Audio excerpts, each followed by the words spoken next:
Shalom, everyone. Welcome to Sightedmoon.com. I'm Joe Dumond, and I am privileged to host this meeting today. And we have with us today, once again, Cyrus Harding and Mark Webb. And we're going to be talking about the things that they are specializing in. Again, we have, we're on 3 different calendars, but we still talk to each other, and we're still friends. And we're not ripping each other apart.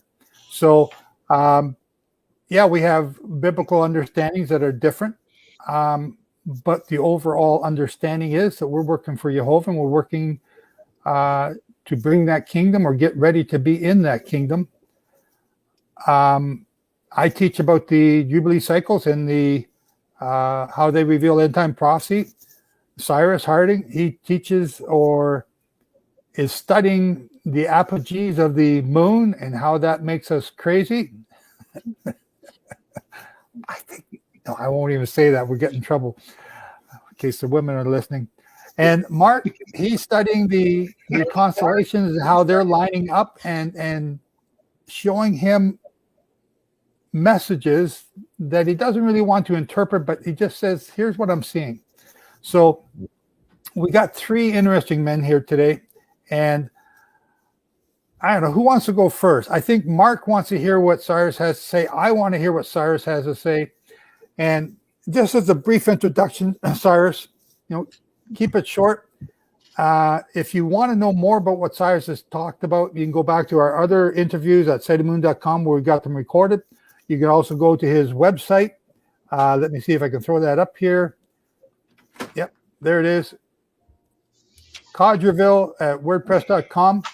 And you can find out more information about what he's teaching there. But Cyrus, just quickly, for those that are just tuning in for the first time, what is it that you do?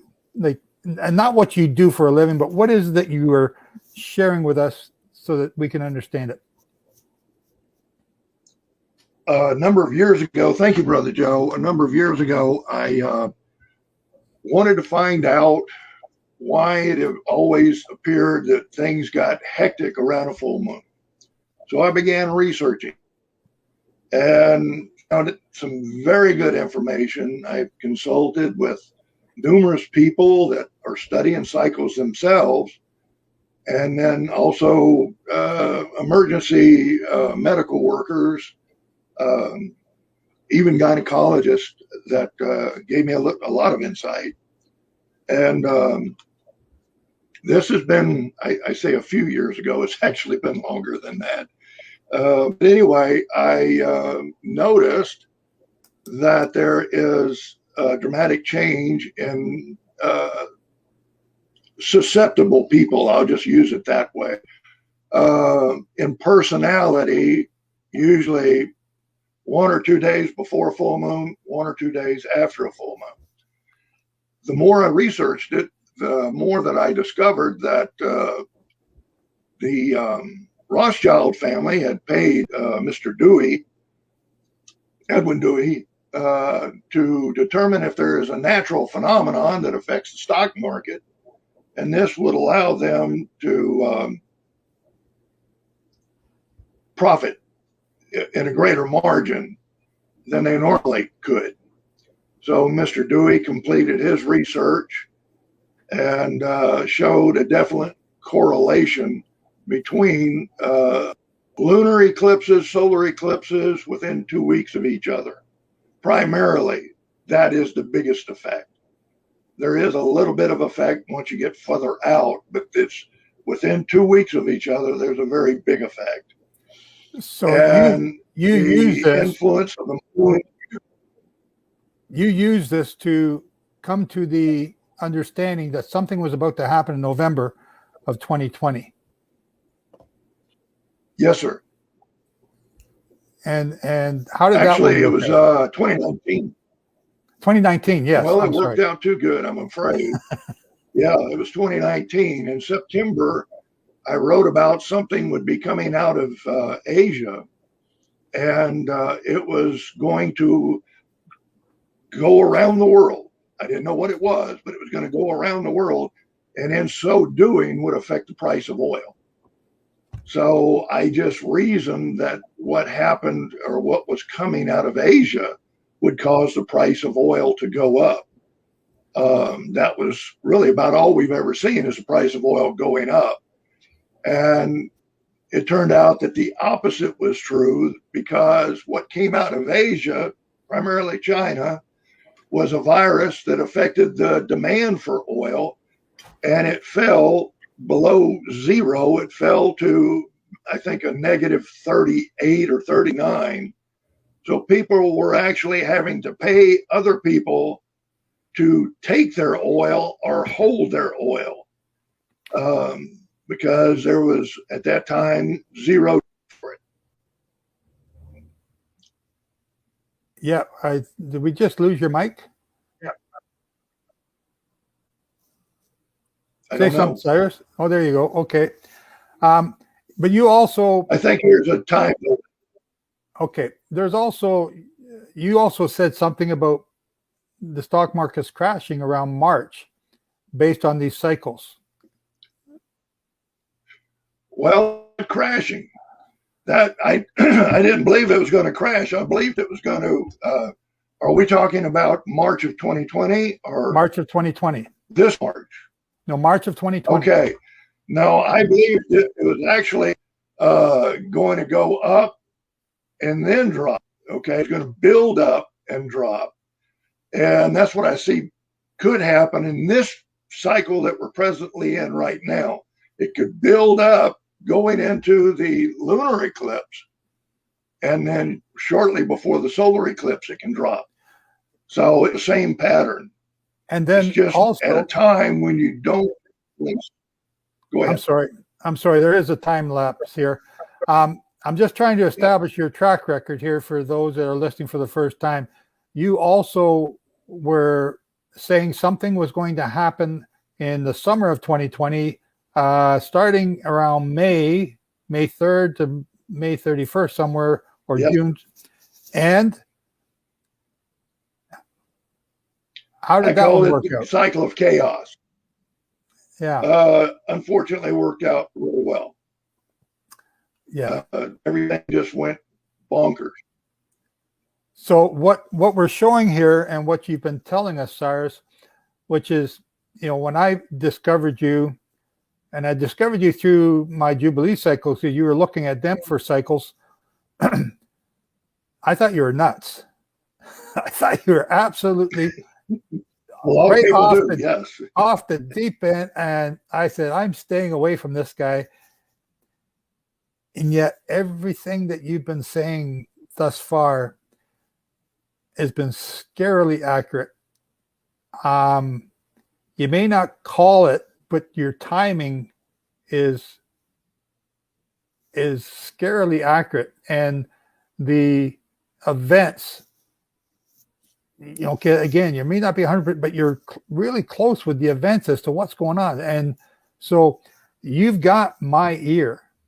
And, I've had you on here a number of times now, and I've written about you in my newsletter a bunch of times. So when you say you got something to say, what's that guy in the stock market, when E.F. Hutton speaks, everyone listens, whoever that is.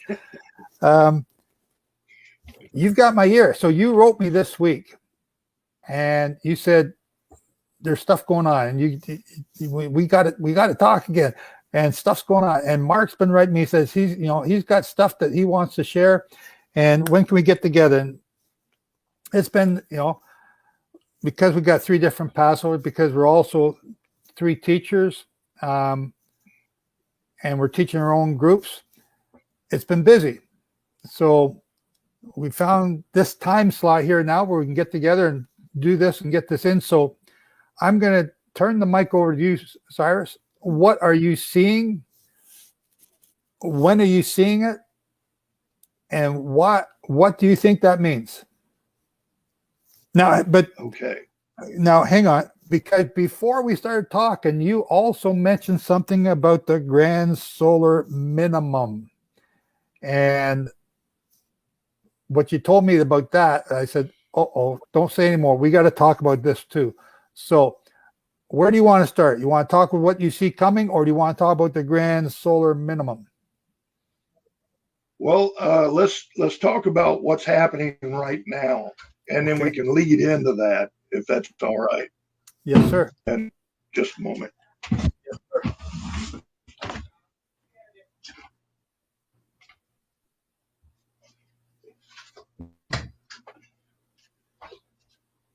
Oh, something's happened here. My office is right here at the front door. Okay. I thought we lost you or froze you or something. Okay. We are presently in a cycle. We entered the cycle April 13th with the sliver. It is a pretty typical type cycle. And I told you the last time Brother Mark and I were on with you, I told you that it was so ordinary looking, it was scary. And it's working out to be that way right now. I also mentioned that because of the effect of the solar eclipse that's coming up in May, we should expect to see the countries that border the Arctic Circle to possibly get into a war. Because other times you've asked me, did I see a war coming in a cycle?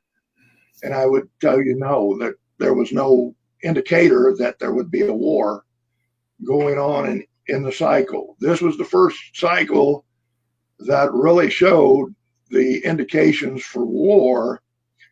And two of the countries I mentioned as a possibility of war, because they're near the Arctic Circle, is Russia and Ukraine.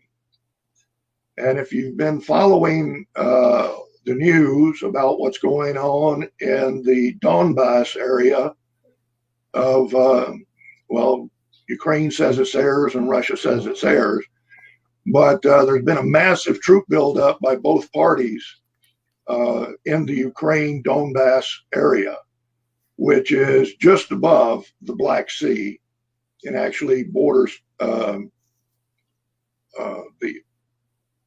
well, it's not the Black Sea, it's another sea, but it's in that area. It's north of Crimea. Now, all this goes back to 2014 when Crimea voted to become a Russian state. And Ukraine never accepted that. And that's the hostility between the two groups. It's just interesting that they chose this cycle period of time to confront one another. And we had roughly 100,000 plus men on either side of the border with artillery and tanks.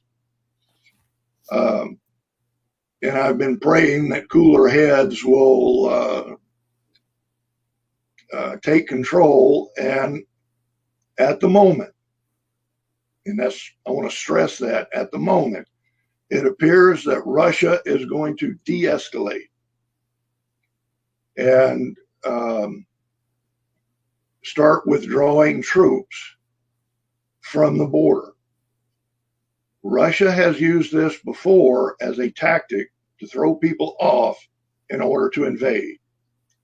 I don't really think that Russia will invade, but they might do something to agitate Ukraine. And I expect things to heighten as far as tension between May 3rd and June 14th. That's when it looks like that the possibility of a war would be its greatest. That's when the right before and right after the solar eclipse. Say those dates again. May what? May 3rd to June 14th is the heightened period for hostilities.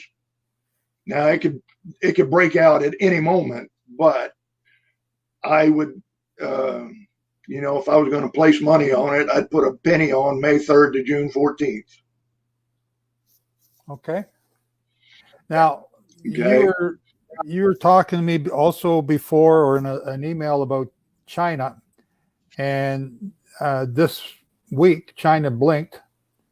The United States and the Philippines moved in on the I forgot the name of those islands, and they sent Spratly Islands, and they sent the U.S. sent a carrier fleet, and along with the Philippine Navy, and the Chinese picked up all their thousands of boats that they had there and left.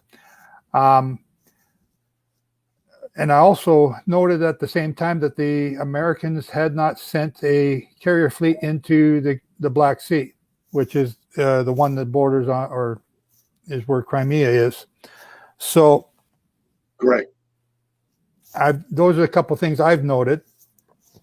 Okay, so during the May 3rd to 14th, that is a solar eclipse time period. Yes, and sir. That's solar eclipse. The eclipse. Yeah. And the eclipse is over the Arctic Circle. And because of that, that's why I anticipated one of the nations that border the Arctic Circle, which include United States and Canada. It would also include Denmark by virtue of Greenland, and then it would be Northern Europe and Northern UK, Russia, Ukraine, Siberia, in that area. To me, it was really indicating either Russia, Ukraine, or Northern Europe. But then if a conflict were to break out, that would draw in NATO probably. Okay, but like you said, from our last meeting, you didn't see nothing coming up during the next year or so, and it was kind of, and you even just said here today, it's sort of like an ordinary, boring, normal Apogee, right? So how are you? Right. How are you? Okay, I'm questioning you here a little bit. How are you? Okay. How are you drawing this conclusion, or are you speculating, or like how are you getting this thought pattern here just from the solar eclipse? I have a question too to add to that. Yeah. So I understand. Okay, go ahead. Part of what you were saying is when the solar and lunar eclipses are like 2 weeks apart, I see that coming up June 10th to May 26th to June 10th. And so, correct. And I did catch where you said, because my question was, and it got answered, was how did you call out the Arctic Circle? So is it the lunar or solar eclipse that was happening in the Arctic Circle? It's the solar eclipse. Solar, okay. And the other question I had was, so you're going from the 3rd of May to June 14th, and yet these two eclipses are from May 26th to June 10th. So what's the reason for it backing up all the way to May 3rd? Supermoons. Okay. We have 3 supermoons in this cycle. In fact, we have a supermoon coming up. Let me see. Today's the 25th. On the 27th, we'll have a supermoon. Then we'll have another supermoon on May 26th. Another moon on June 24th. Now we're already in a cycle that causes agitation, but when the supermoons are visible, that day or two, either side of the supermoon is going to bring it up another 10% at least. And so around the supermoons, I would be looking for gyrations in the stock market or maybe even in the political field. Gotcha. Okay, so hang on. Last time you were here, you talked about the agitation is a new word you're using.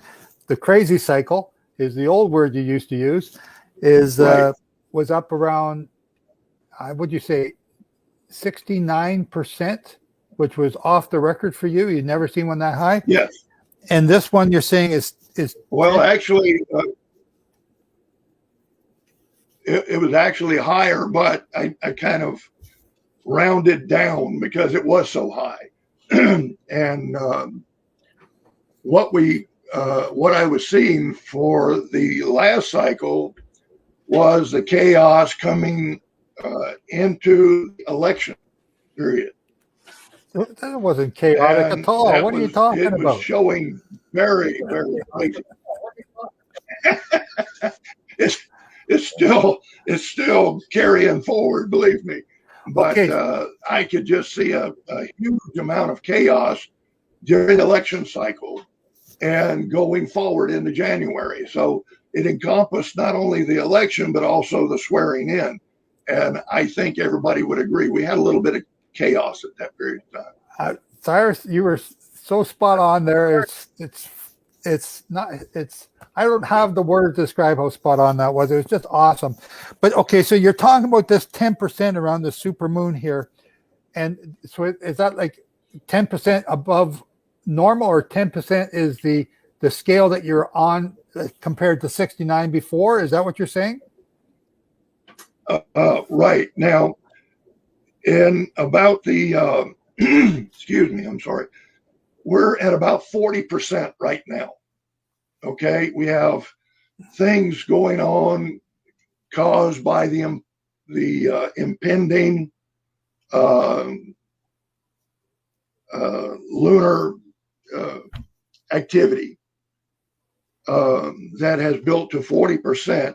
Now, the day before and the day after the supermoon, you can expect the level to be 50% for those 3 days, and then drop back down the day after or 2 days after the supermoon. And then it will become 50%. 12. Hang on. Just, I want to understand so that people listening can understand. On April 27th is a supermoon. So on April 26th, 27th, and 28th, we're going to go from the level that we're at now of being crazy to from 40% up to 50%. And the same for May 26th, the day before and the day after, and the same for June 24th, the day before and day after. Am I understanding you correctly? Correct. Correct. And 50% is on the scale that you've been using over the last couple of years, is not as high as the 69 that we just went through during the elections, which was crazy, but it's also a jump up in the cycle. So it's something to be, I'm trying to determine how crazy this is. Is it above average, mediocre, or I'm sorry? You'll be twice as likely to have something go wrong. Twice as likely. Yes, sir. Okay. And because of the solar eclipse on June, when is it? June 10th? You're saying that it's potential for war escalations in the Ukraine. Well, yes, sir. That's correct. At that point in time, it will be about 60% in intensity. And then with the supermoon coming in on June 24th, it will go from 60 to 70 for those 3 days. Okay, I'm just writing this stuff down, Cyrus, because if I didn't write it down last time, the first time I didn't write it down, I thought you were crazy. Second time, I wrote it down and you were and now I'm writing it down very accurately because, man, you are so we're going up, you're saying we're going up to about 60% by June 24th, correct? Yes, sir. Between May 27th and June 24th, we'll be at 60%. May 27th. Okay. My pen just doesn't write fast enough. I'm trying to all my notes here. Okay. Now, these supermoons here, you mentioned before something about the stock market. Pardon me? Yes, sir. I said the information is on my blog. So you can go to Codgerville and it'll be there. Okay. Yes, so sir. There it is folks, if you want to write that down and go there, you can find all this information. I'll be going there just to make sure I got my notes right. Okay, so the grand solar minimum. What is that? Yes, sir. It doesn't sound too exciting, but I think it's got you excited. Well, if that is truly where we are, I'm very excited because things are going to get bad very quickly in the next 2 to 5 years. They will get very bad. If you think of solar cycles as being a waveform, it builds up to a crest and then it drops off. And from each crest to the next crest is approximately 11 years. It's anywhere from 10.4 to 11.2 years from crest to crest and trough to trough. Okay? And each trough is a solar minimum and it builds to a solar maximum. And then once it reaches its peak, it drops back off to a minimum. That's normal activity. Okay, and being in the retail field for years. Okay. I want you to repeat that again. The solar minimum or a maximum is a trough or a peak, 10 to 12 years. How many years was that again? 10.4 to 11.2 years. And most scientists are very comfortable calling it an 11-year cycle. Okay.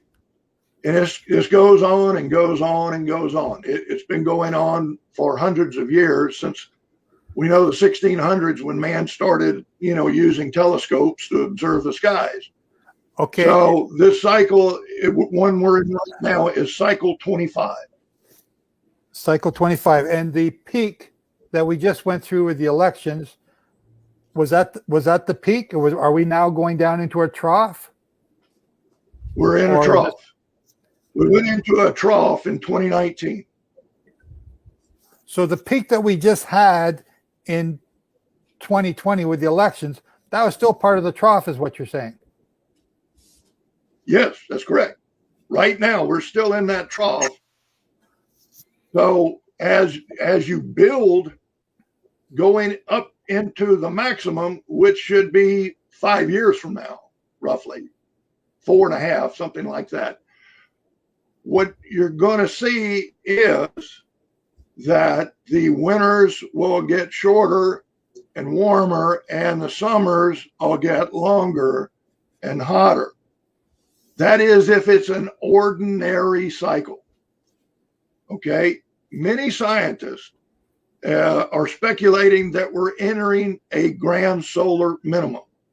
Now it's called a grand solar minimum is because it skips and goes straight across like a flat line on a scope. If you imagine a heartbeat going up and down, when it goes to a grand solar minimum, it's just a flat line across, and you're going to go through basically 22 years of cold temperatures. Longer, colder winters, shorter, more intense summers. Okay, so I want to make sure I get that right. So the winters are longer and colder. No, longer. Did you say Yes. colder or shorter? Yes, winters are longer and colder. Hold on, wait. That broke up. So the winters are shorter or longer? Longer. Okay, longer. If we're in a grand solar minimum, which some scientists believe we are, then the winters will be longer and colder. The summers will be very short and intense.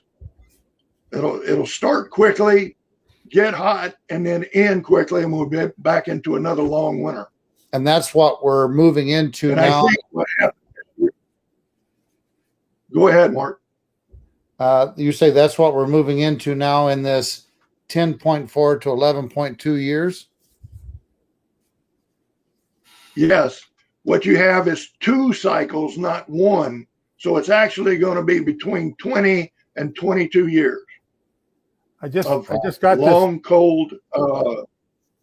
Now, gentlemen, I just got this comment here, and I know that we're on 3 different calendars here with all 3 of you. I go by the barley being Aviv, and Becca's our person in Israel who helps find the barley, or one of the people there. This could be another early year next year, which is just making me insane. I'm trying not to be different, but I'm just showing this here so you can see it. But what I'm seeing when you're saying this, sorry, I'm like, so you said between 2023 and 2026 is this grand solar minimum, and you're saying the winters are going to get colder, longer, and again, that's adding to global warming, or no, global colding, or global something. But what I'm seeing from what you're saying is that the growing seasons are going to be affected. And Correct. You're talking about the period from 2023 to 2026. Now, this is the ballpark that I'm talking about. For 15, 16 years now, we've been telling people at Sightedmoon.com that in 2020, there would be war, and we've been focusing on the war part. And that's probably what I should not have done, but I did. But that plague of Leviticus 26 comes with war, famine, and plague. And we focus on the war part. Plagues. And guess what's here right now? The plague part. And the United Nations is warning and telling us that 270 million people will be in famine starting in December of 2020. And we've got right now, from what I'm hearing, North Korea is in famine, big time. Yemen is in famine, big time. There's other pockets here and there. South Sudan. East Africa is suffering from the locust plague last year, and they say that the locusts are already forming again this year. We've just had a locust flyby in Zambia. Or Zambia or Zimbabwe. I've got those two mixed up. So you're saying from 2023 to 2026, again, that's another, those numbers, 2023 is the next sabbatical year. 2023 from Aviv 2023 to Aviv 2024. It's, I believe, our last chance to show Jehovah that we're going to obey him. Because we got to keep the Sabbath, we got to keep the holy days. Now we're going to differ on when those holy days are, but we got to keep those holy days. And we got to keep the Shemitah year, the sabbatical year. And 2026 is when I'm saying that we entered into the 2,300 days countdown of Daniel 9 or Daniel 8. We entered that starting on May 31st when these riots began. I got some flexibility on that a little bit, but I'm not sure. But 2026 is when it ends at the Feast of Trumpets. And that's when the two witnesses go to work. You're really starting to scare me here with the things you're saying, and you're not trying to match my dates with your predictions. You're just looking at your predictions and saying, this is what I see. Brother Joe, I have your books here. I've read them, but I don't know your dates. I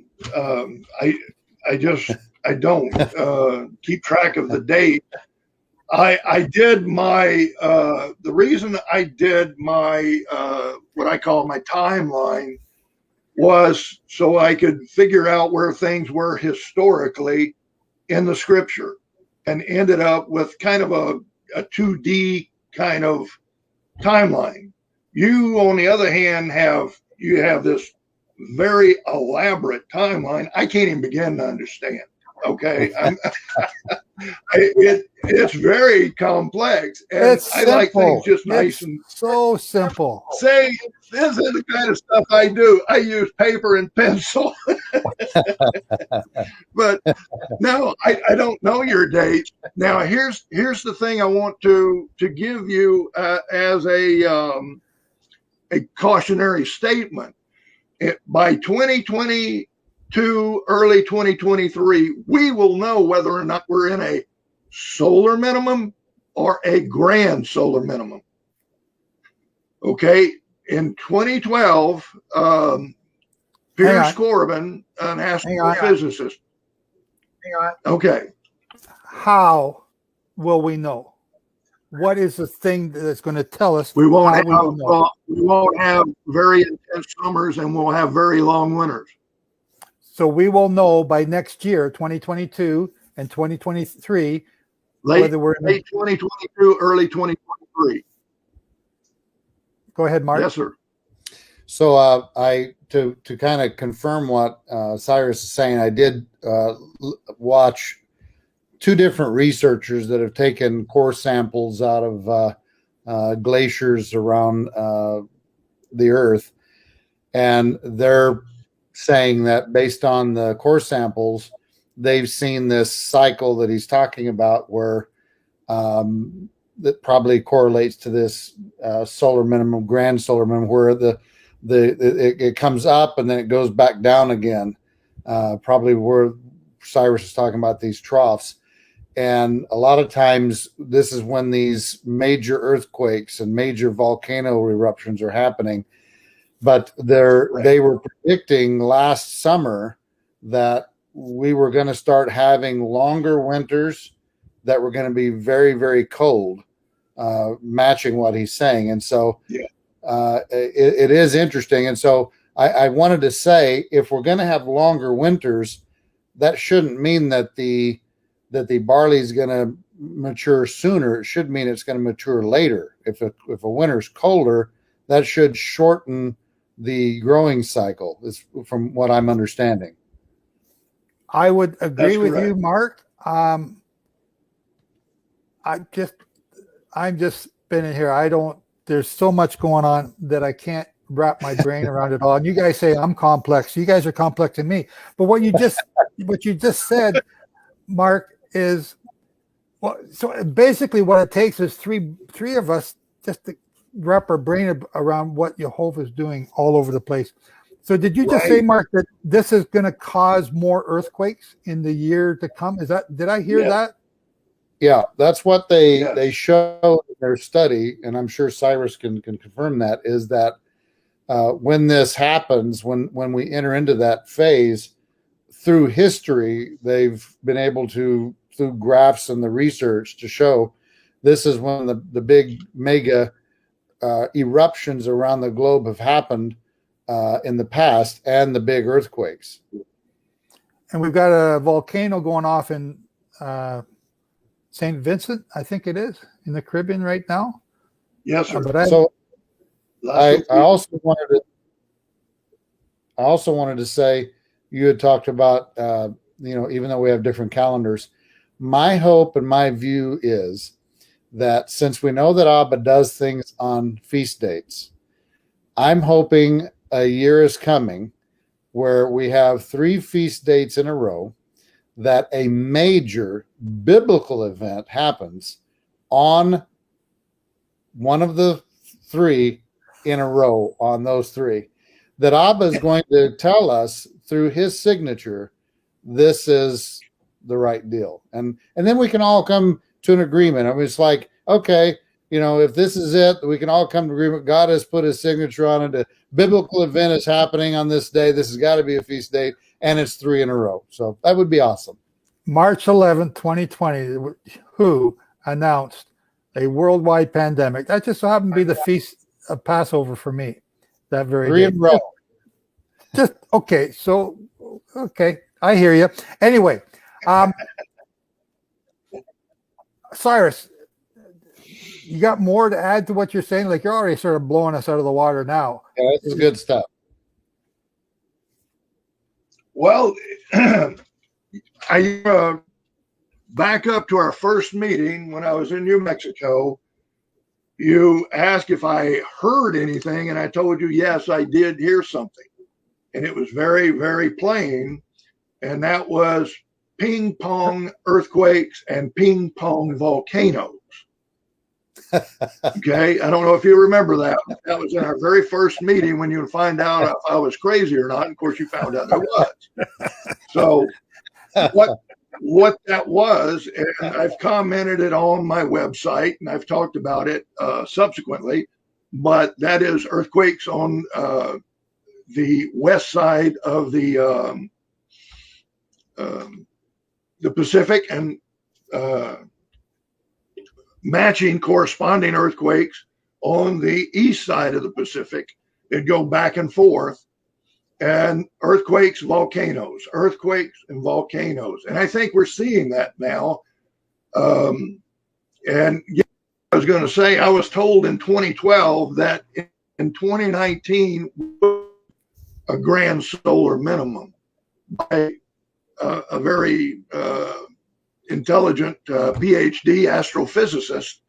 And he was forecasting weather out a year in advance based on the cycles of the sun. And I can't do that. I'm not an astrophysicist. But what I'm seeing is by 2022, the winter of 2022, 2023, we should know whether or not we're in a grand solar minimum just by the weather. He's looking, he uses the SOHO satellite and all this stuff. He knows a lot more about that than I ever will. But that is, if we are going into a grand solar minimum, we haven't to see famine yet. Famine, because the planting dates and the harvest dates are greatly changed. Areas like in Canada, Alberta, and places like that where they're growing wheat now, it'll be too cold to grow wheat. Even northern United States, Montana, North Dakota, places that are major wheat producers are not going to be able to grow wheat. It's going to be too cold. If it is beyond a one cycle grand solar minimum, remember, a solar minimum is this valley. It builds up to a solar maximum, and then it drops off into another solar minimum every 11 years. A grand solar minimum is when it does not go up. It goes all the way across for 11 years. So you have the 5.5 years on one side, the 5.5 years on the other. And when you put it together, you're going to have about 22 years of cold, wet weather. Yeah. And so you're not going to be able to plant in those usual places. You're going to have to move further south to plant. And this is going to cause major geopolitical disruptions. So I just put in what you were saying. Sorry, Mark, go ahead. I was just going to say, so this is one of the reasons why because of the intense summers that could be coming, that we could be seeing, obviously those have a tendency to really dry things out, especially if there's no rain coming. And that's correct. My point on that is it may not be a good place to be in heavily treed, forested areas, because when the forests get dried out, when there does hit a spark, this is where you get major fires. And the scriptures have pointed out to me that there are fires coming, that there's going to be a consuming fire. Well, what greater way to make things susceptible is to create an environment where you've dried out all of the forests and the treed areas, and now it's intense heat that will make it even easier for fire to just go raging crazy. And this could be a very disastrous area for the very heavy treed areas in this kind of environment. We have the second curse of Leviticus 26, making your skies like iron and your fields like brass. That's extreme weather. That's droughts. That's That's what, and since that time, Yeah. so that, we said that began in the second sabbatical cycle, and it's compounded with the first one, and then they're compounded with the third, and they're all compounded with the fourth, which is the one we're in now. So these things are still coming and still getting hotter. As what I've been saying and seeing, we're all arriving at the same conclusions through different methods, and it's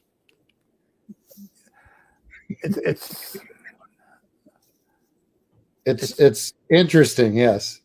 Yeah, okay, that's a real nice word. It's just weird. It's just unbelievable. Yeah. So, okay, I'm afraid to ask Cyrus, are you done yet? Or is there more? I better cut it off, or we're not going to get to hear Brother Mark. He mentioned the consuming fire, and I was about to. That doesn't come until 2045. So that's different. Hang on. Well, stop. Well, but even though that's the consuming fire, it doesn't mean that there won't be other raging fires. But that one's going to be over sweeping everything. I think there's going to be other fires going to be. I would not want to be in places.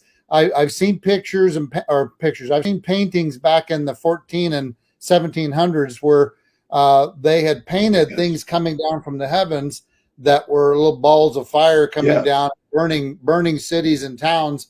And I'm just telling you, I wouldn't want to be in a very heavy treed and wooded area, because that's just a disaster for fires. That was also a period of time of a solar minimum. That was a grand solar minimum. Yeah, that's right. Yeah. So why did you say they called it the Little Ice Age? It's either going to be 2040, 2046 in the fall. So what's that? Another grand solar minimum? Because for me, that's the end of this sixth millennial day and the start of the seventh millennium. That's correct. That's correct. What I believe we have enough evidence for is that the sun is going to micronova.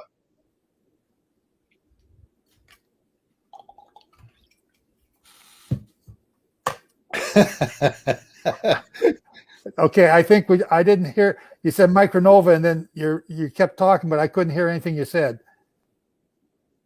Well, I just said micronova. That was my last statement.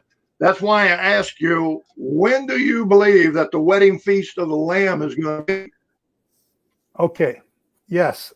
So, according to the Feast of Shavuot represents the engagement. It's the giving of the Torah. It's the giving of the law. It's the That's right. It's the second wave offering. The first wave offering was at Passover. That wave offering is when the dead came back to life, and they were raised up when he died, and they came back to life after he came back to life. Matthew 27, verse 50 to 54. He came, and they went into Jerusalem. Those were the barley. That was the first wave offering. That's the first people that were ever raised up out of the grave and ascended to heaven. Now we got 24 elders in heaven, and the elders as ancestors. So the next wave offering is Shavuot. There's no wave offering at the Feast of Trumpets. We've all been thinking the Feast of Trumpets, the last trump. That's when, it's Shavuot. There were trumpets at Shavuot, the coming down of the Jehovah on the Mount Sinai. That's the wave offering, when those of us who are alive will be changed in the twinkling of an eye, but the dead will rise first and meet him in the sky. That's when that takes place. And I believe that takes place because 144 go through the tribulation and are changed at the end of the tribulation, go up. And so that only can happen at the end of the tribulation in 2033, which is the year I believe the end of the tribulation is. Shavuot 2033, and we are raised up. At Atonement 2033, Satan is locked away for the seventh millennium. But that's not the end. That's only part way. That's Shavuot. We still got the fall holy days to come along. We have the Feast of Trumpets when, the war that's the Great Tribulation. I believe that starts in 2030. I believe Israel will already been judged before that. That's coming up to 2026. From now until 2026, the two witnesses from 2026 to 2030 at Passover, they're killed. Then the Great Tribulation, the woman flees into the wilderness for 3.5 years. At the end of that tribulation, Satan's locked away, 2033. Then we got atonement. Now, atonement takes place at the end of the 7th millennium, when Satan is thrown into the lake of fire again, right? At the end of the 7th millennium, Satan is let loose for a little while. Gog and Magog come to attack Jerusalem. They're obliterated. And then all those who have ever died are brought back to life. Again, my timing's a little bit off on that, but we got 1,000 years to figure that out. And they're brought back to life to giving them a chance to obey. And then those, Satan and death, are thrown in the lake of fire, and those who don't want to obey are thrown in the lake of fire, and that's it. They're snuffed out forever. That's the end of the 7th millennium. That's the end of the 7th day of Sukkot, the last great day. But then there's the 8th day, Shemini Atzeret, which nobody ever talks about. And we're told that it's the 8th day feast of Sukkot, and that's all you're told. And Judah makes it the end of the reading of the Torah and the beginning of the reading of Torah, because they don't know what it means. The same as they don't know what Yom Teruah means, the Feast of Shouting, the day he came, the day he was born, the day he's going to come back on. So the 8th day represents the 8th millennium. That's the consummation of the marriage. You got 7 days for the party, which is the 7th millennium, but at the end, when Satan's gone, Revelation 20, 21 and 22, New Jerusalem comes down. That's our dowry, or the gift from our groom coming down. And then we live with him. There's no more day. There's no more night. There's no more war. There's no more fighting. We live with him at that time forever. So the wedding, I don't believe there's going to be any wedding taking place at 2045. I believe it'll take place at the end of the 7th and beginning of the 8th millennium. Exactly when? I know, somewhere around that time. And could be the very last Jubilee of the 7th millennium, just like this one as a repeat. It could be just like that. Then the 8th millennium begins, and we start expanding into the universe all over the place. So that's the way I see things. That's based on the Jubilee cycles and understanding of them related to the Moedim, putting them all together. And for me, Cyrus, that's very simple. It's right there. It's plain Jane. It's so simple to understand. So it's, I think we all need each other to help understand all these things. So that's when I see the wedding taking place. So, Mark, you have wanted to, for a while, share some more information. And here's the thing about Mark, just in case you guys don't know, he's got stuff he wants to share. He wants to show us stuff. And then he comes on, and he even did it today. I don't want to show you all. I'm going to save some for the next time. No. Anyway, he gives us some fantastic constellations and things that are going on up there. Go and look at the last videos that we did, the last two. They're unbelievably beautiful, and the timing is wow. Yes. So, Mark, Cyrus and I are both sitting here waiting. It's not like, Cyrus didn't have nothing to say today. So what do you have to say? What do you have to show us? And you can share your screen whenever you're ready. So it is interesting that I was going to ask Cyrus because of the thing that I had talked about that's coming in December, from the 1st of December all the way to the end of December. This looks like it correlates with this next lunar solar thing that goes from the 25th of November, from the 4th of November 19th to December 4th. It looks like it's another 2-week span between a solar and lunar.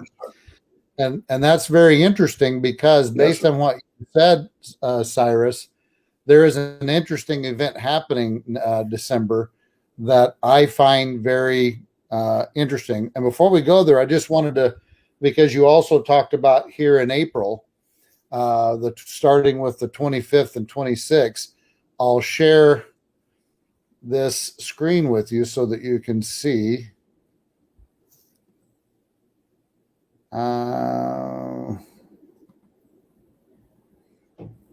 Window. Okay, hopefully you can see that. Can everyone see that? 1 second, 1 second. Yep, I can see it. You got to zoom in on stuff though. Yeah, I'm going to zoom in. So the reason this is all happening on tonight. Okay, so this is all tonight. And so the interesting thing about tonight is Jupiter, the king planet, is moving into the man that's pouring out. And so it almost gives this picture of a pouring out begins or pouring out starts. And of course, it can always be because it's a two vial. Here it only shows one, but in the ancient pictures, he has one in each hand. So there's a pouring out of wrath or there's a pouring out of blessing. And of course, the fish are which is, the nation of Israel or the people of Israel can be one of the recipients of this pouring out that's going on. So that's starting tonight where Jupiter goes in. Yeah, go ahead. Let me interrupt you, Mark, because Friday or Saturday, Gaza started sending rockets into Israel, and Israel retaliated, I think, Saturday afternoon or evening, I'm not sure which. And the Spratly incident took place this past week as well. So I'm not sure if they're all connected to this. I'm just making an observation. Yeah, and that's kind of what I do. I just find this very interesting that Jupiter, the king planet, is moving into this area of pouring out, and it's going to be there. It goes in on the tonight, and it'll be there till August the 19th. It'll come out on August 19th, wow. And it goes back in, so it'll do a retrograde. It's going to stop about here and then go backwards from August 19th to December. And from August 19th to December, it's going to be back in the slain goat for the redeemed. And it'll August or November? August or November? You said November before. No, well, this is about the November is a different event that's happening. Okay, so, I'm sorry. So we're talking about Jupiter here, the king planet going in here. So it enters in tonight, comes back out in August, the 19th of August, and comes back into this slain goat, and then it goes back into the pouring out in December. Which is interesting. This whole December thing has got many facets coming together again. So another pouring out again in December, but it'll stay in this and not retro out for some time. And so that's, to me, based on what you guys have been talking about, focusing in on what Cyrus has brought out about entering into this cycle here on the 25th and 26th, that's very interesting. So what could be being poured out over the next several months? So you take what Cyrus has contributed. It's very interesting. So I that's why I really wanted to hear what Cyrus had to say, because then it gives me an opportunity to see correlations with what he's bringing out. And of course, you, Joe, get to now take what Cyrus says, what I say, and bring it together and the things that so we're all doing similar things. Okay, so this is what Jupiter's doing. Tonight, you're going to see Venus, the sun, and Mercury all are going to be in the Lamb of God, or the slain. So here you have, you can see that the ram has got a bent leg, and of course E.W. Bullinger says that his leg is bent as though he's been slain. So that's a very interesting picture. And then you have this interesting scenario. So tonight, Mars is in this place here that the sun usually ends up being on the summer solstice. It's in this area here at the front of the bull's horns, and it's at the tip of the scepter of Orion, the Or being the light bringer. So this Mars here is now in this spot tonight, which is another very interesting scenario. Mark, is that, if I remember correctly, was Mars not in the horns here just prior to this? Yes, yeah, it's been in the horns here, and it's been moving this direction over the past several weeks. Okay, Yeah. so and we were trying to understand what that meant, and so it was in the horns. This past 6 months? Yeah, well, it's been there for let's say at least a month or so. Yeah, a month or so. Yeah, and if Mars represents war, we have basically no wars going on right now. And Taurus, I'm not sure what Taurus represents, the charging or Jehovah charging. Are we able to make anything out of that? I'm just trying. I just find it very interesting that you if you look at this as a scepter, a lot of king's scepters had a gem on the top of the scepter. And so here is a red gem at the top of the scepter. It's just a very interesting thing to me, the coming together with what's happening with Jupiter and the other two that are in the ram. I find that very interesting sign. So I'll move over to this other picture, which is tonight. This is what's going to happen tonight. The moon is going to be in the barley of the Virgin, the barley that's in her hand. I know you like seeing those pictures, Joe, because but so the moon's going to be right here in the barley of the Virgin tonight. So it's a very interesting picture and just really cool stuff. So I wanted to show these things because this is, as Cyrus says, we're entering into this cycle here, and we'll have to watch and see what the things that take place. But this is what the heavens are showing us for tonight. Okay. I want to transition into now. And Mark, you're keeping Passover starting tonight. Tonight is our Pesach meal. Okay. And we'll look up tonight. And we'll see the moon in the barley of the hand of the Virgin. Okay. All right. So I think that was all I had on that page. Yep. So I wanted to show you, this is what's coming in December.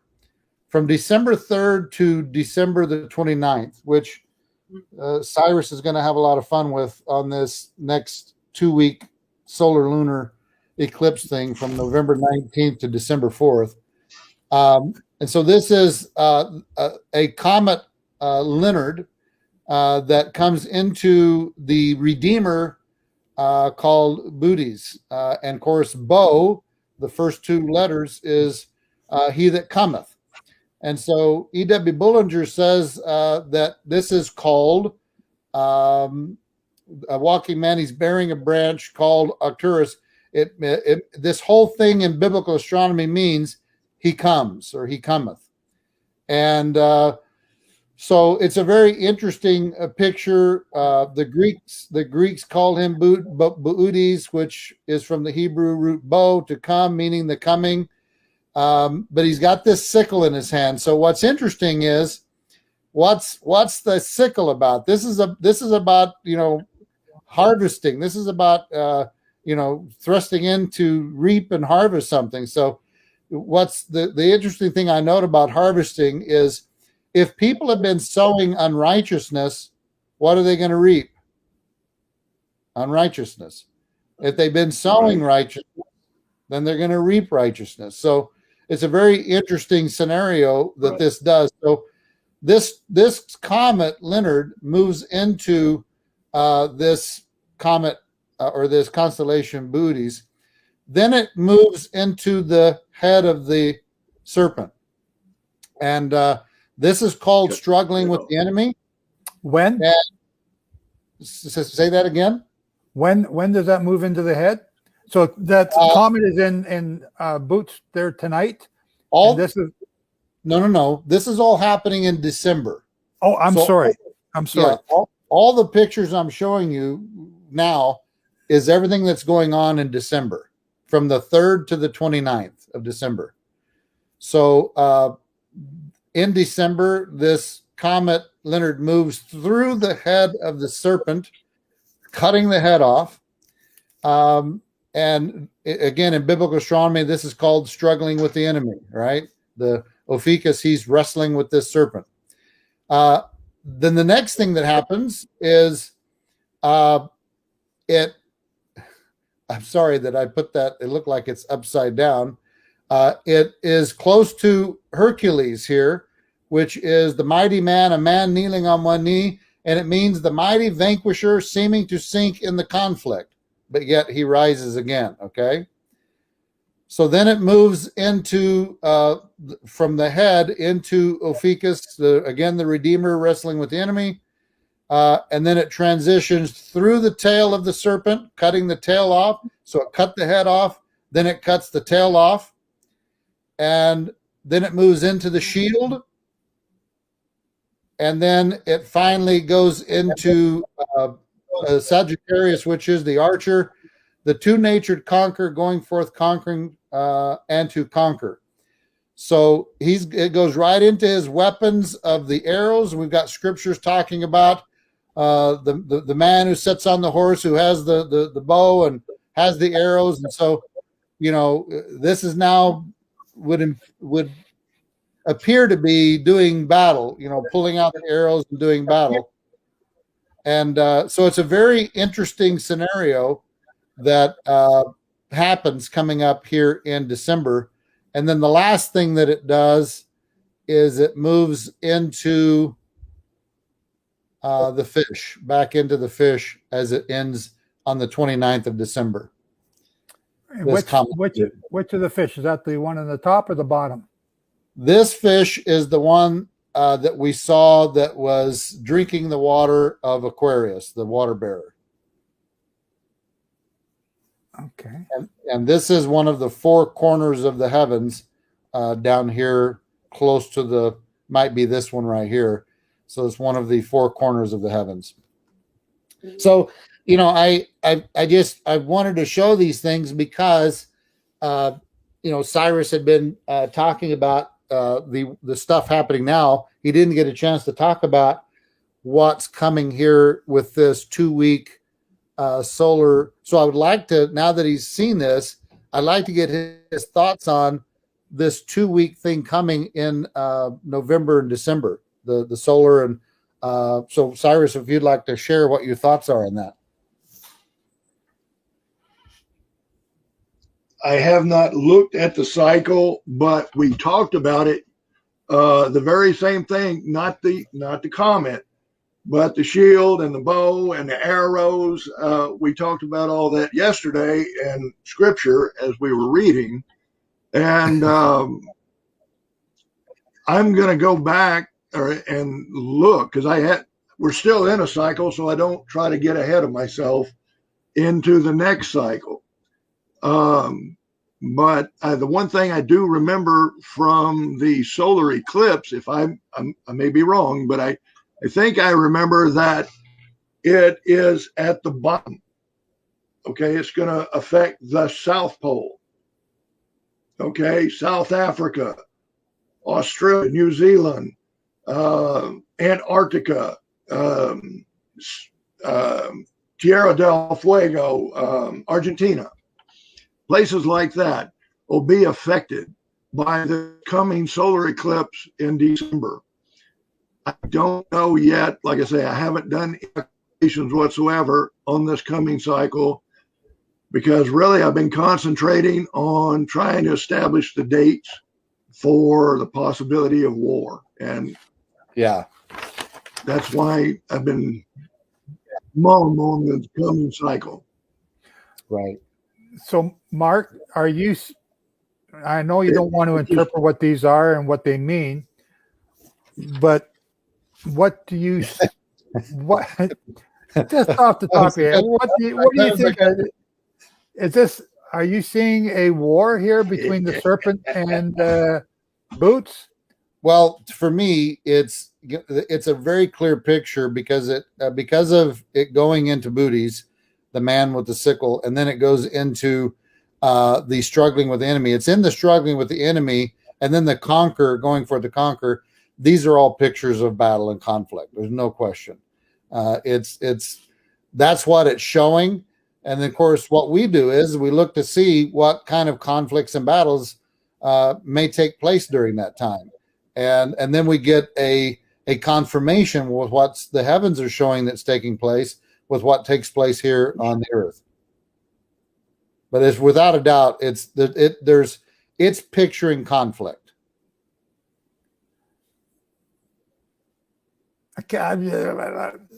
Because we've been expecting and looking in this 4th sabbatical cycle, we're looking for a war, plague, and famine.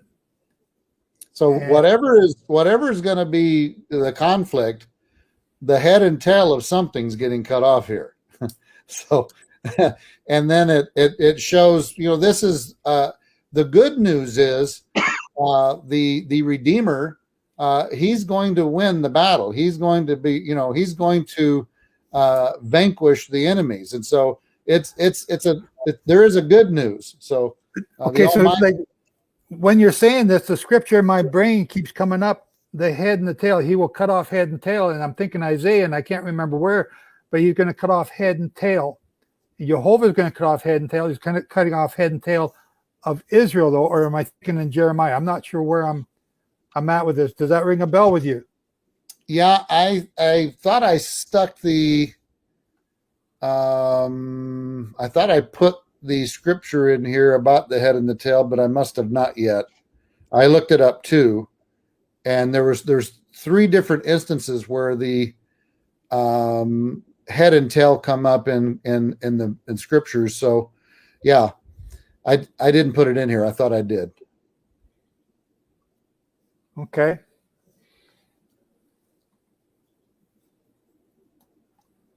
Okay, so that's the end of 2021. Yeah. Now, the only other thing happening in this year, we've talked about this, and that is this, you guys have seen this. This is this comet, Soho is the name of the comet, in October. This is October the 8th. You can see the comet down here. It first appears in the scales of judgment right here. Okay. And so you've got Venus down here. You've got, I'm thinking that may be the moon. I'm not sure, but it may be the moon. So the comet first appears here in the scales of judgment, which is interesting because we've got Jupiter, the king planet, going into the pouring out. We got this comet appearing in the scales of judgment. And then we've got this other event in December that looks like conflict. So very interesting, but that could be, this may be Mercury, Mars, and the sun here in the hand of the Virgin and the barley at the time this comet appears in the scales. And then the next thing that we see is October 17th, this comet Soho moves on up to where Mars is in the Virgin's hand. And then the next day, it does this sweeping movement, lighting up the heavens, going through the Virgin's head and just lighting up the lion like it was a spotlight. So it's really a really cool picture, a really awesome graphic that shows what could be taking place come October, mid-October of 2021. Yes, sir. Could you also interpret that as the woman, the Virgin, Israel, finally turning and looking at their Messiah, their King? I hadn't looked at it that way, but I mean, certainly it's a possibility. There's it's just, these are interesting things, and I like it when we come together because I see one thing, and so to have other eyes view and get comments on it, especially with the research that you both do differently. Thank you, Lisa, for that, scripture reference. Yeah. So, I mean, what head and tail is going to get cut off? We'll see. But it's an enemy. It's an enemy that's going to be cut off. It's not the saints, the holy ones. It's not them. It's the enemy being cut off here. Okay.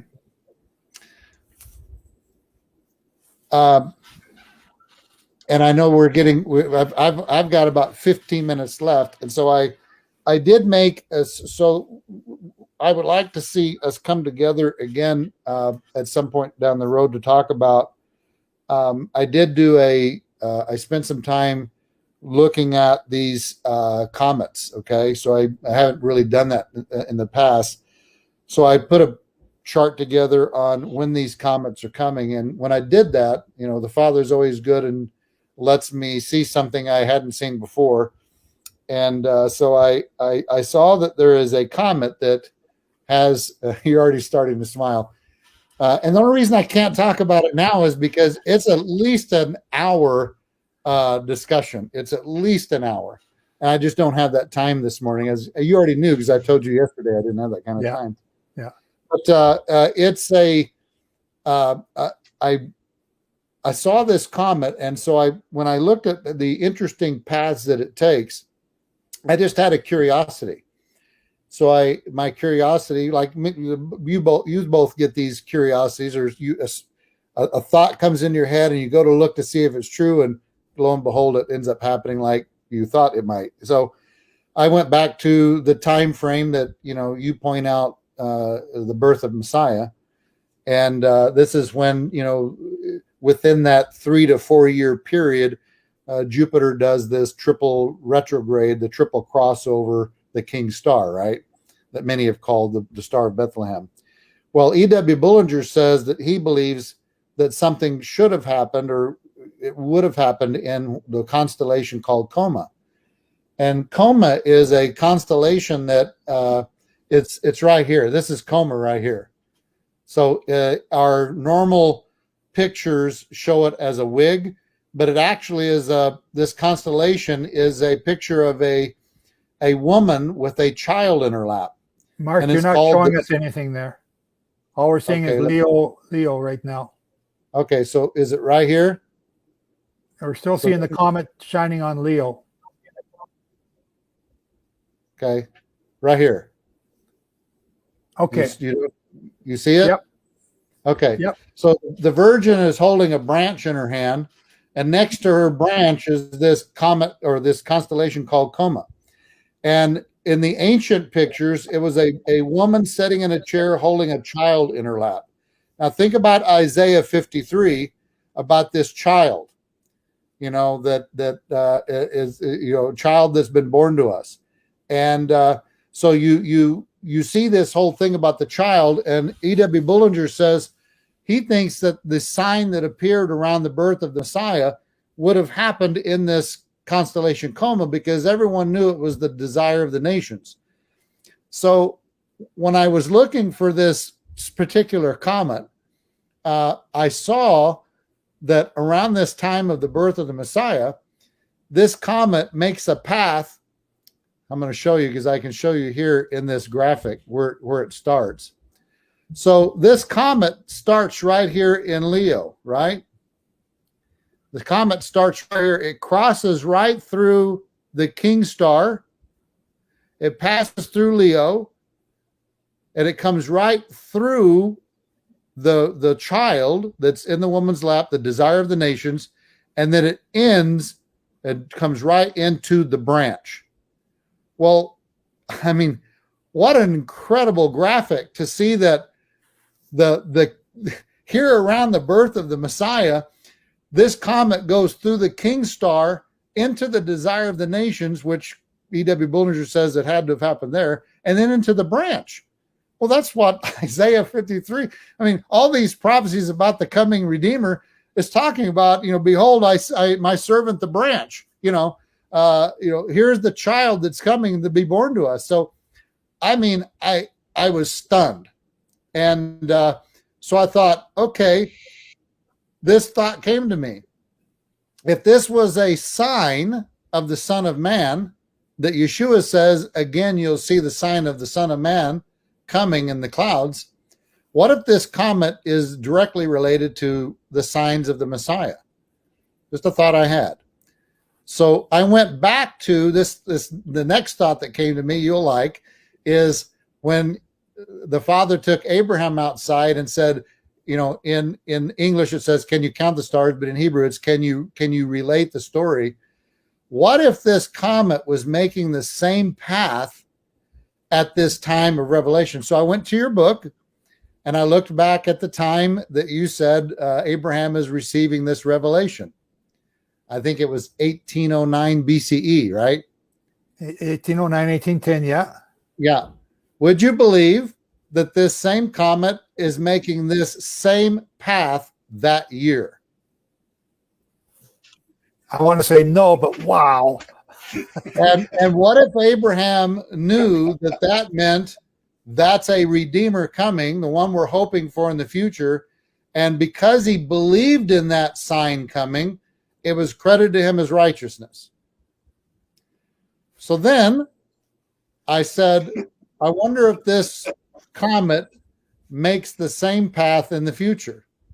That's what I was going to ask. I'm just trying to bite my tongue off, not interrupt you here. Keep going. Give me a year. Well, I'm not going to give a year yet because we've got okay. That's for the next show. So yes, it's coming. And yes, I will say it's in the 30s. You're going to love the date. I mean, you're going to love it. This goes right in line with all the stuff we've been talking about. You guys, ladies and gentlemen, do you see what he does to us every single time we say goodbye to you? He does this to us offline in the back room when we stopped recording. He makes me crazy. He makes me absolutely crazy. And today, my pen runs out of ink halfway through what Cyrus is teaching. And I don't have no other pens around.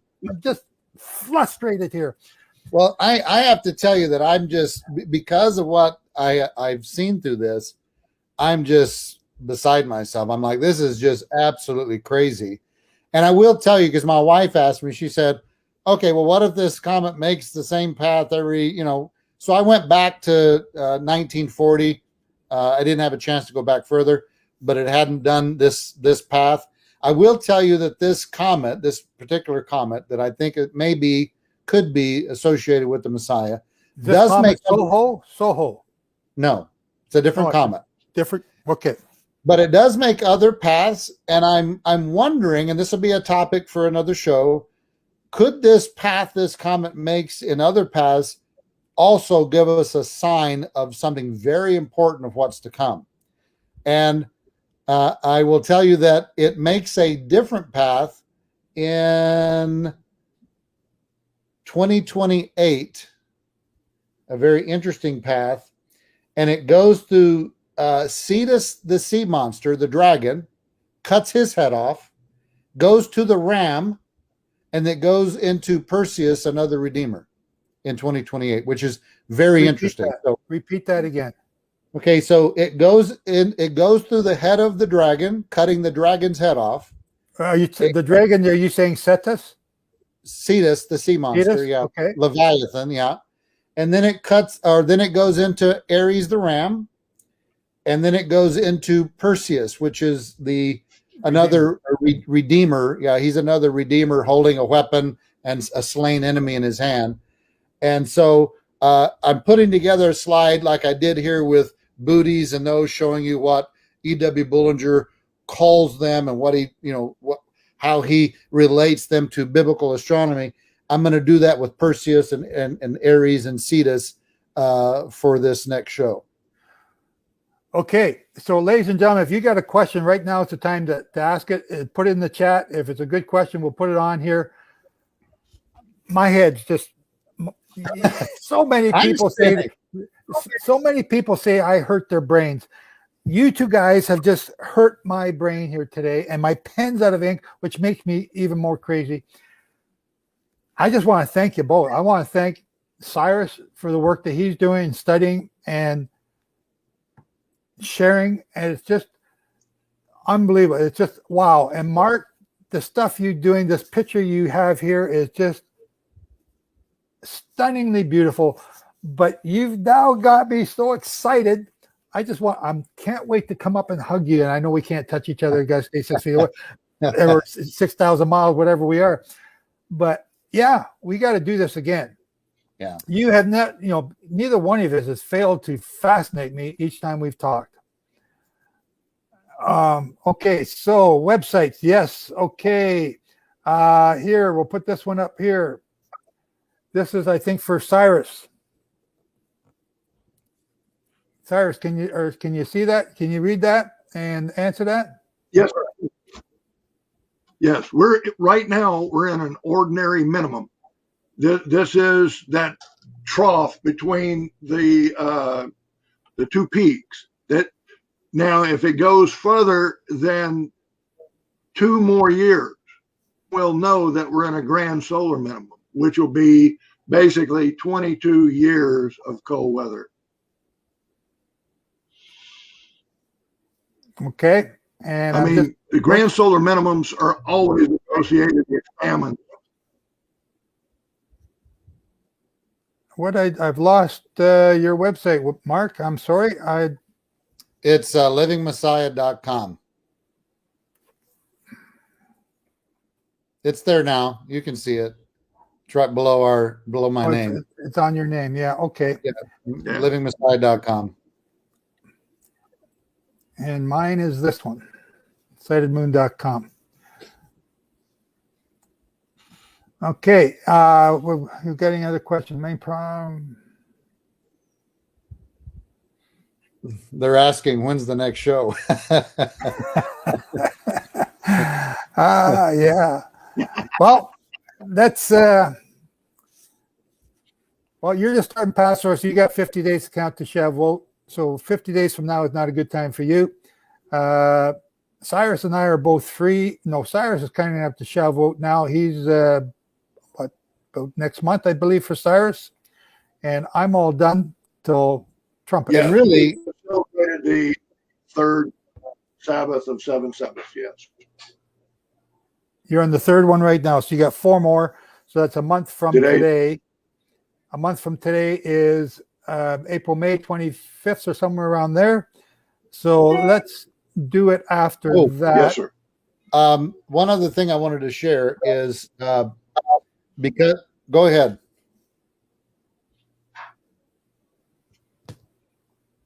Mark, you got the mic. Okay, so I don't know.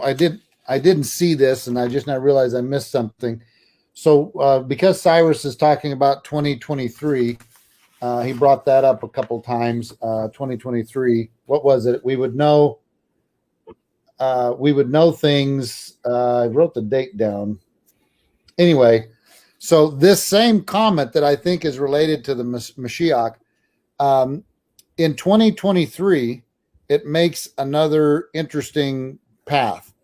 And so in the show, because of this 2023 and because of the dates that align with some of the things that we've talked about today, I think it would be really good for us to maybe on the next show, let's focus in on the 2023 path and the 2028 path, because there's a lot we can talk about in deciphering just what it does then.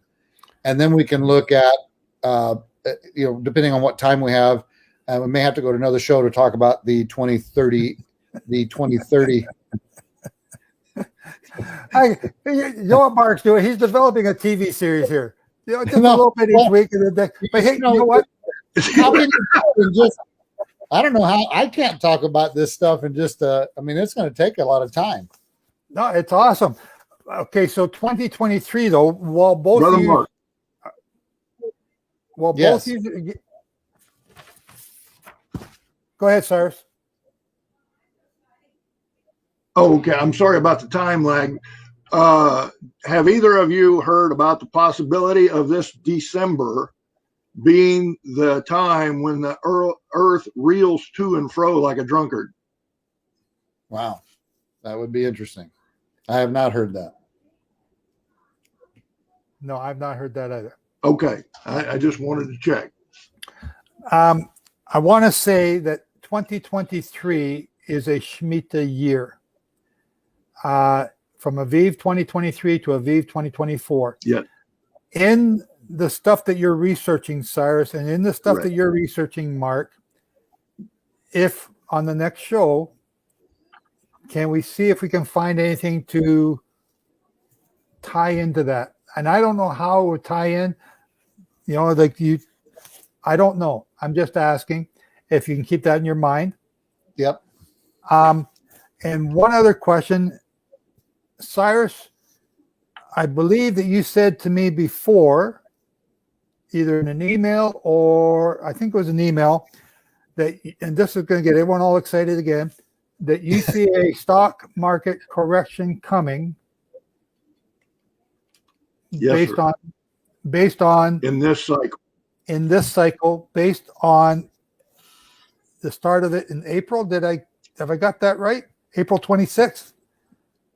Yes, sir. It begins to manifest between the time of the solar eclipse and lunar eclipse.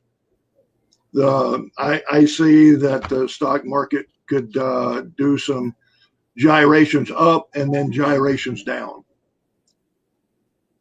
So May 26th. I wrote about it on my.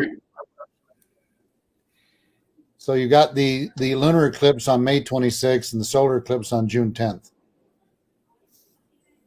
Correct. And again, this is the on period your of time between the eclipse. It's on my website. Correct. Okay. Well, ladies and gentlemen, wow. Just, I don't know what else to say. Just wow. I thank you, Cyrus. I thank you for this work that you're doing. I thank you, Mark, for the work that you're doing. I thank you both for joining me and coming together and sharing this with us. And I just realized I didn't ask either one of you to do the opening prayer to start this meeting off. And I'm sorry. Forgive me. Mark, can I ask you to do the closing prayer now? Absolutely. Father, we come to you in your son, Yahushua's name. We give you such thanks for the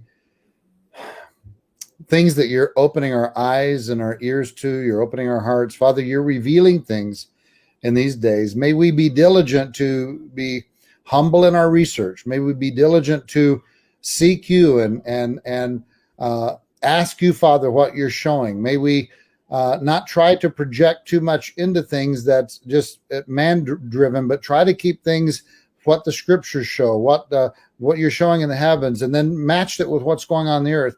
Father, you're so awesome and you're so great. You know these things, and you have the ability to open our eyes and our ears to it. And we're just thankful. These things are just like, as they've said, it's wow. We're enjoying it, and we are thankful that you do these things. And may you continue to open all of our eyes, not just the three of us, but everyone that's watching, everyone that has an interest. Open everyone's eyes, their ears, give them knowledge and revelation. May your spirit pour out even more each day going forward. May you pour out in such a way that, Father, greater knowledge and revelation comes to us that we can see. You say you do nothing unless you reveal it through your prophets. And of course, none of us are saying that we're a prophet, but we are people that are looking and listening, and we are wanting. You say if we knock, it'll be open. If we seek, we'll find.